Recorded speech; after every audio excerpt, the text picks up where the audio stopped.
Hello, ladies and gentlemen. Welcome back to another episode here on African Confessions. The following story that you're going to be listening to, it was sent to me by one of our admin who helped us with this translation. The translation of that message, it reads like this. Hello, how are you? Can you please post my own story as anonymous? So I want to tell you everything that happened, like some of the weird stuff that used to happen when I started staying at the place where I am staying. So it was my mom who looked for accommodation for me, because at the other place where I was staying, my mom said that I was playing around and not studying. So she kept on looking around until she told me that she had gotten for me a new place to stay. So then I started staying at this other place. So at the place where I am staying, it belongs to this other Nigerian dude. So I am a student who is living here in Johannesburg.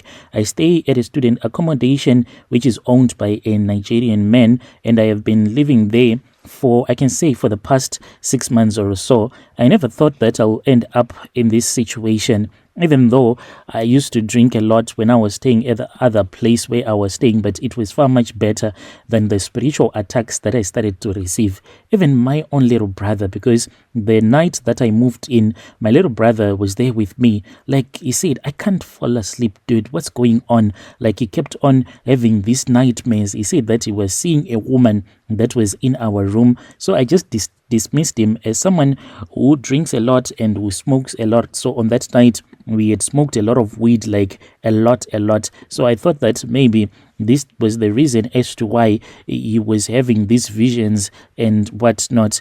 And right now, Brother Nashi, what has happened over the past few weeks, I don't know where else to turn to.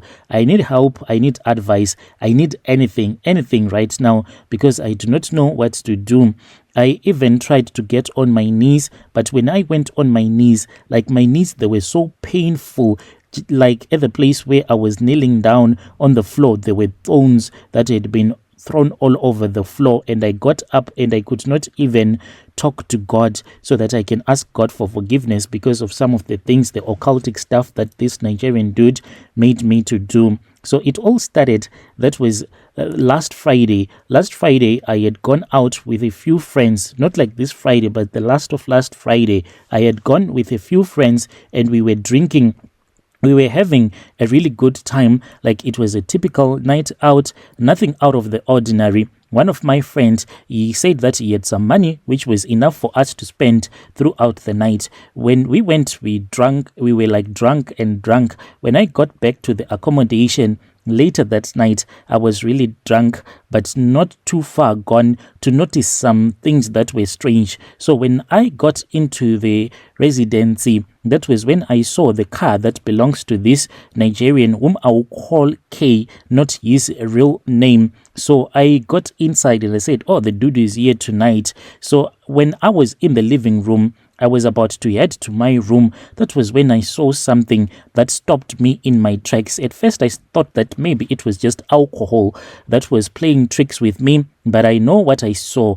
And then I saw that K, the landlord, he was wearing some very strange clothes, something that looked like a black robe, but not the type that you can expect to see anywhere in public. It looked like he was in some kind of a ritual that he was performing, and I had caught him in the middle of that ritual. And then I looked and I saw that there were candles that were lit around him. There were 3 candles that surrounded him, and in his hand, I looked properly and I saw that he was holding a skull. At first, I thought that maybe it was fake, the thing that I was seeing, but I realized that this was not just any skull. It seemed so small, as if it was a monkey's skull. What I saw next, it shook me to the core.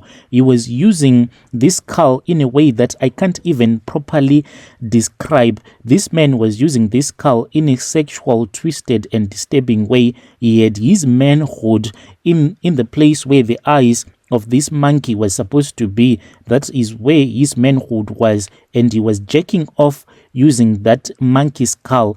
I wanted to look away to leave. That was when I forgot that I had placed the beer bottle that I had in my hand. The moment that I tried to walk away, that was when I hit that beer bottle and I slipped, Brother Nashi. and this man, he just turned around, and at that time, I don't know if he saw me or not. I quickly slipped away and I went straight into my room. My mind was racing and I kept on waiting for him to come to my door so that he can knock on my door, because I thought that he had seen me. But throughout the night, this man, he did not even come to my room. I did not sleep that night. I was just lying in bed, wondering what kind of a person were we living with. By the next morning, I convinced myself that maybe it was some kind of a weird thing, something that I could not understand. I thought about moving out, but with exams that were coming out, I did not want to deal with the hassle of finding a new place. Plus, part of me was curious. I wanted to understand what was really going on. Then the next Wednesday, that was when he approached me. Kay approached me. He seemed normal, like nothing strange had happened the previous week. But the conversation quickly took a turn. He told me that he had seen something special in me and he wanted to help me. He said that he had a way to make me rich, that I could have everything that I ever wanted, money and girls. He was confident when he spoke with me. There was something about his voice, Christ-like. I did not know how to respond at first, but I listened when he spoke about the girls and the money. He told me that he had connections with a powerful priest from his own country. He clearly said that this priest, they bring him to our country. He's a voodoo priest from Nigeria, but he always stay in Bloemfontein, someone who can make my dreams to come true. All that I had to do was to trust him. I know how this sound in that moment, Badanashi, when he kept on telling me about the money and the girls that I could have, and I had been struggling in life financially. And I am a man who had been struggling financially for a while, barely making ends meet as a student. The thought of becoming rich, of not having to worry about money anymore, it was too tempting. A few days later, Kay told me that he would be taking a trip to Bloemfontein to meet the priest. It all happened so fast. I was not sure what to expect, but I found myself agreeing to go with him. I told myself that just go there. Maybe nothing crazy will ever happen there. Deep down, a part of me wanted to believe that this was a way out of poverty. We arrived at that guy's place in Bloemfontein, and from the moment I stepped inside, I knew something was off. And I got inside, and then he started talking with that man. Then Kay explained why we were there. He told the priest that I was already ready to make the sacrifice, to do whatever that I had to do. And I could not understand what that guy was saying because he was speaking in his own native language. And I saw that Kay was trying to explain, but he was explaining to him in English so that I can hear what they were talking about. The priest finally looked at me and he said, "For you to become rich, you must sacrifice someone that you love." I froze. I did not know what to say, but he continued and he said that your mother, she is the one who is the chosen one. She must be the one. I felt my stomach drop. I could not believe what I was hearing. He wanted me to sacrifice my own mother. I love my mom more than anything in this world. She is the only person who has always been there since our dad passed away many years ago, who has worked hard her whole life to give me a better future. The thought of hurting her, let alone killing her, it makes me sick. I told them that there is no way that I can do that.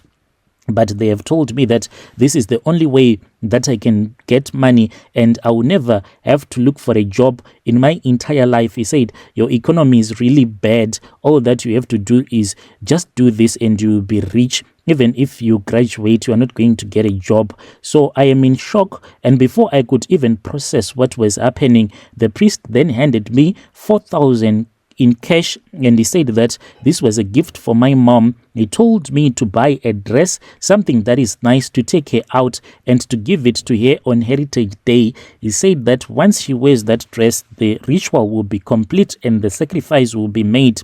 So I have since taken the money and I don't even know what I am supposed to do with the day. So I have since taken the money and I still do not know what to do. Heritage Day is approaching and I don't know what to do, whether I should go through with this, but I also cannot just stay here. knowing that I have the money. Part of me feels like I should go to the police, but I am terrified of this guy, like he's a big guy with a violent voice, and I feel like he's dangerous. If there is anyone that is reading this, I need advice. What am I supposed to do? How do I get out of this without putting my mom and myself in danger? Because when we were about to leave, they made me to write my mom's name, and I left it at that priest house in Bloom. Dear listeners, right there was a message that was sent to me by one of our admin. That was the translation of the message that she sent to me. Strange things indeed they do happen in this world. Yay.